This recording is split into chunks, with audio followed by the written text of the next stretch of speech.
everyone, welcome back. A little bit different because today is rest day and I don't think I've ever really vlogged a rest day because nothing that exciting normally happens. But Soph's come to visit, so you know, we'll see what happens. I posted on YouTube yesterday asking for some questions that you want me to answer in a kind of Q&A. So yeah, that's kind of going to be today really, and maybe do some demo stuff for you to answer the questions. Hope you enjoy it. Make sure you let me know in the comments down below, and yeah. So there was a question that came in that says, do I use or find calisthenics useful in my training? When you have weightlifter legs, the amount of calisthenics you can do is quite difficult because obviously like lower body is quite heavy. But I do some like pull-ups and like hanging leg raises or strict toes to bar, whatever you want to call them, to just help with my accessory work. So there was a question from Steph, who is like my best friend, and she's proper thrown me under the bus in this one. And those of you that have followed me for a while, even before my YouTube, know how much I love Haribo. And she's asked me if I had to give up one for life, whether it was Haribo or chocolate, what would I give up? And that's tough, right? Because I'm currently sat staring at cake, because chocolate goes into like cake, coffee, like this hurts my soul to say this, but I'd probably have to give up Haribo for that reason, because the chocolate comes in like lots of other things, and I'd really miss Tang Fast sticks, but I could find a loophole and eat Percy Pigs instead. Smarts. So the next question is, how long did it take you to get so strong, or did you do weights and strength training before Olympic weightlifting? I started lifting in September 2011, entered my first competition in November, which then qualified me for nationals that January, February time. So, but the standard was a lot lower, so it's kind of like one of them. But I guess it's taken me 10.5 years to get this strong. Like, that's the bottom line. So it depends on what you define as strong.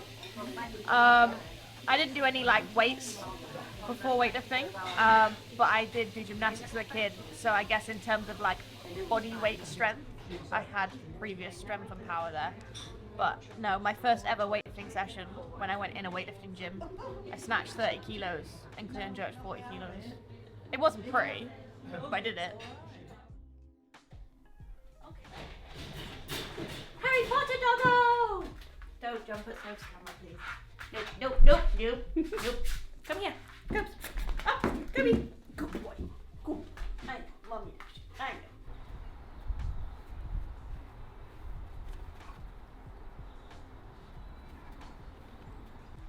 know. You ready for the dribble though? Yeah, kiss that time. Lovely. Thanks, mate. Down. Bang! Yay! Good boy. So, there is a question that says, do Team GB lifters have vastly different training routines tailored to the individual, or is there an overall method with slight personal adaptations? That's a good question. So basically, we don't have a centralized program, so every lifter trains with their personal coach, and therefore their program is completely to them. Like, there's not one umbrella that we train under. Like, if you look into weightlifting, like in other nations, a lot of them, there's like a Russian method and a Bulgarian method and the Chinese method, and that's just what we assume happens. We assume everyone trains under the same program. We don't actually know that for a fact, I don't think, or I don't. But yeah, we all have our personal coaches and we all kind of follow that, and then when it comes together for competitions is when we're all then under the national coaches. So yeah, it varies from person to person. At any level, like, you want a personalised program really, because everyone's strengths and weaknesses are different. I'm not really a fan of generic programs, full stop, let alone at the elite level. How much emphasis do you put on mobility work? Not enough.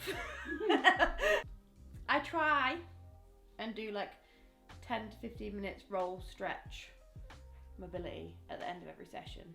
I do mobility at the start of a session, but that's like moving stuff, so nothing static, just to get me warmed up and moving.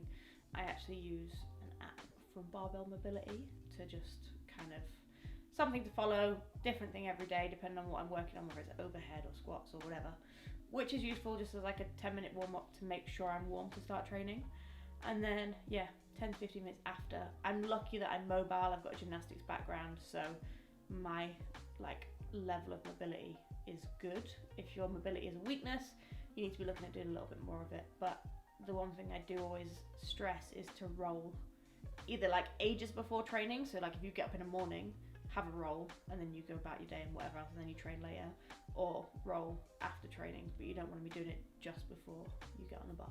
Ed, what's your favourite moment in your weightlifting career? That's big, you know. 2017 European Championships. It was the first time I ever beat Zoe.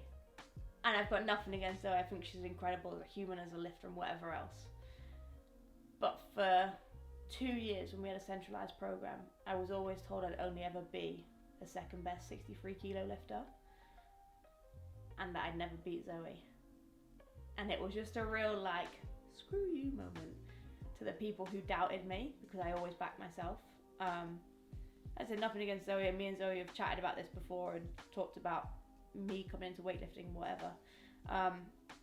But yeah, it was just that moment of like, I'm worthy of being on this team and I've earned my spot on this team, and I'm not second best to anybody, I'm my best self. So I'd say that's probably up there. Yeah.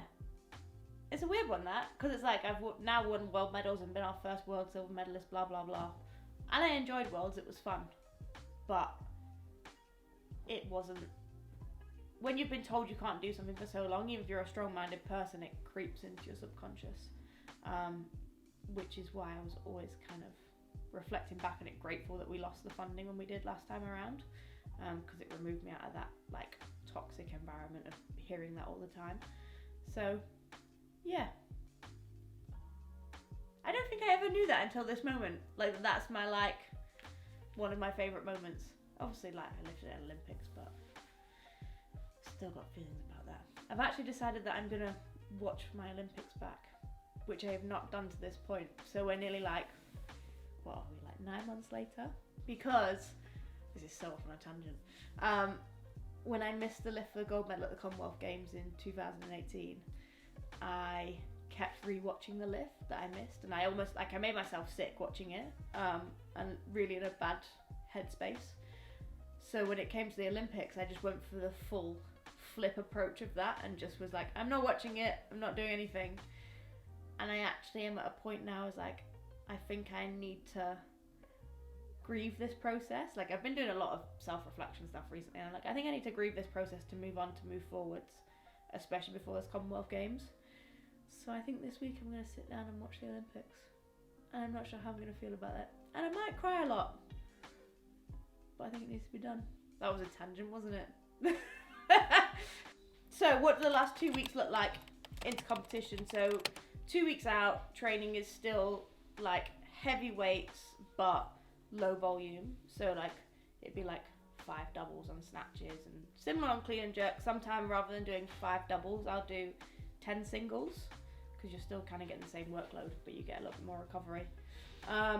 And squats have dropped back to like 3s and 2s, and then the week into so the end of that week will end with like a heavier session to like maybe first attempts, maybe last warm-ups, depending on how I'm feeling, and then that week into competition is then like deload. So say if I lifted on a Saturday, Monday would be like 3 singles, snatch, clean and jerk on like last warm-ups, and then some heavy-ish squats still, like 3s, and then Tuesday or Wednesday would be like powers that are reasonably heavy but not killing me, and then like Thursday, Friday is just really easy, just keep it moving, maybe sweating if I need to make weight. And yeah, I think people overcomplicate it. It's just like, make sure you're rested and recovered, and it's about trusting that process, because you start to feel good as you deload, and then some people get excited on like Wednesday or Thursday when they're lifting at the weekend and go crazy, and then they wonder why they're bashed up on comp day. So although it's heavy, like 2 weeks out, you'll very rarely, once I'm 2 weeks out, see me going for like 1 rep maxes or anything. if I was to push it, I'd do it in like, if I'm feeling, only if I'm feeling good and have like a superhuman day. I'd do it in like 4 or 3 weeks out, because then you've still got enough time to recover before comp. But if you start pushing it too close to comp, especially if you're cutting weight as well, you've not got the time to recover from it.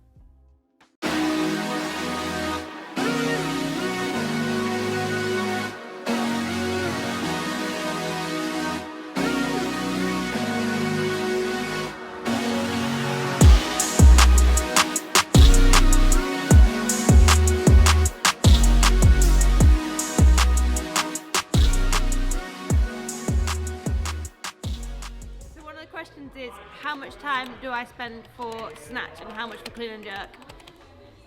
For me, it's a fairly equal split, so like every session will be based off one of the lifts, and I'll do a variation of that lift, so either like from the hang or from the block or powers or full, depending on where I'm at in the cycle. So I'd say the actual exercise itself is like a quarter of the lifting session, so it'd be like a variation of the lift, 2 types of pulls generally, and then squats, and then accessories afterwards.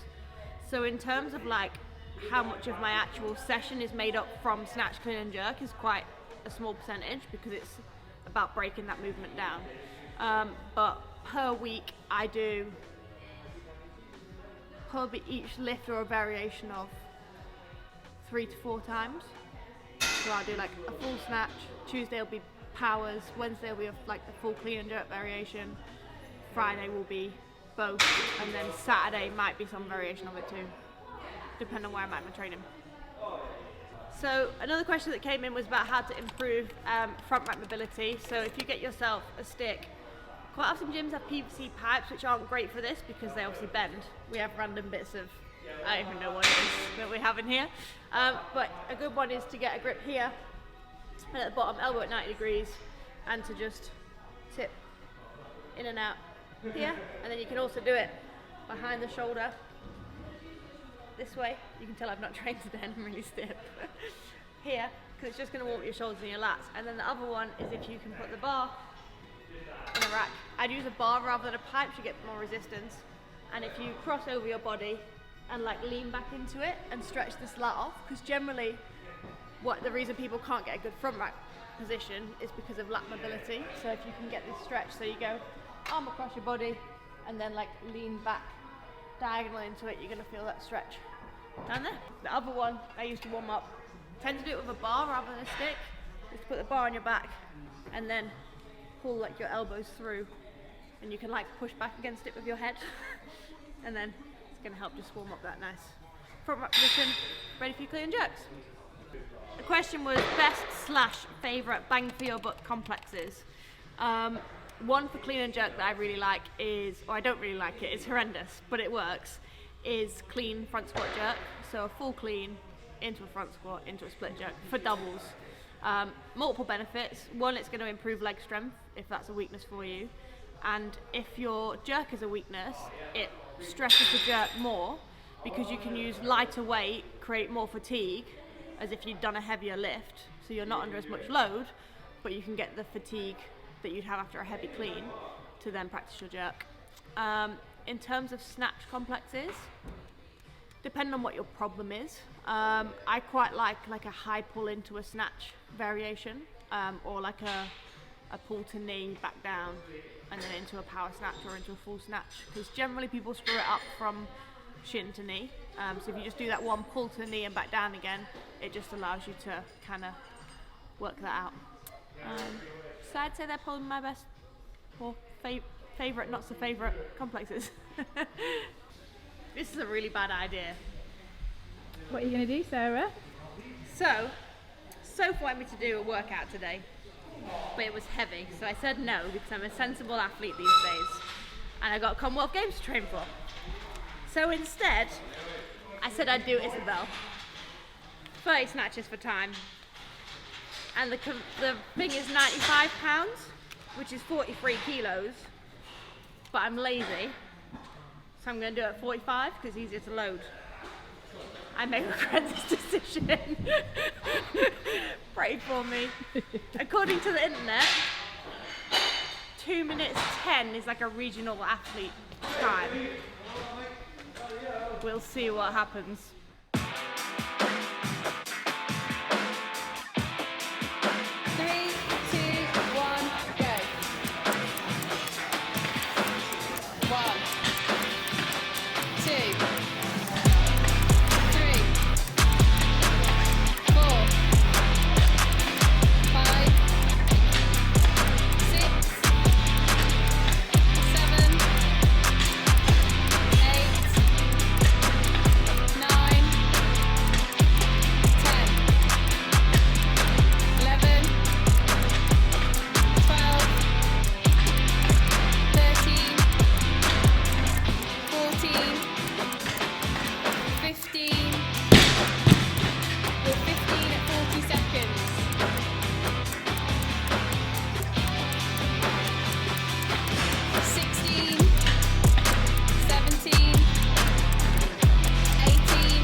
29, one more, come on. 30. Woo! 206.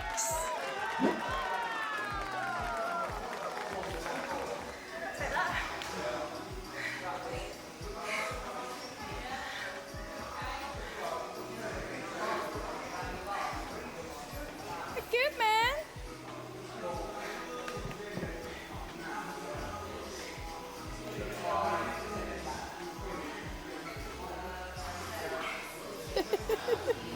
I've never seen you so out of puff.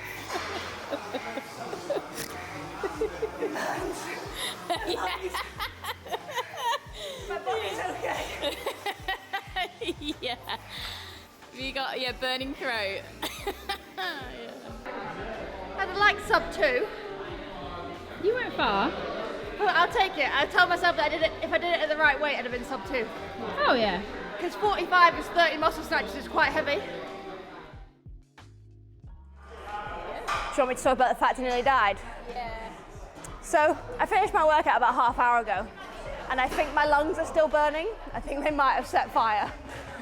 And I've developed a chesty smoker's cough. So we'll see if I make it to tomorrow. Who knows? My lungs might collapse in the night.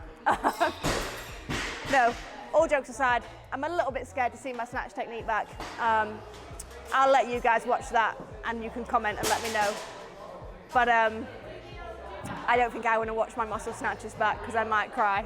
I definitely don't want Coach to see because he'll definitely cry. Hope you guys enjoyed this video, a little bit kind of different, bit of Q&A, bit of coaching, bit of me trying to be a CrossFitter, and something a little bit different. Let me know how you found it. Leave a comment down below. Make sure you hit that like button, subscribe to the channel, and I will see you all next time.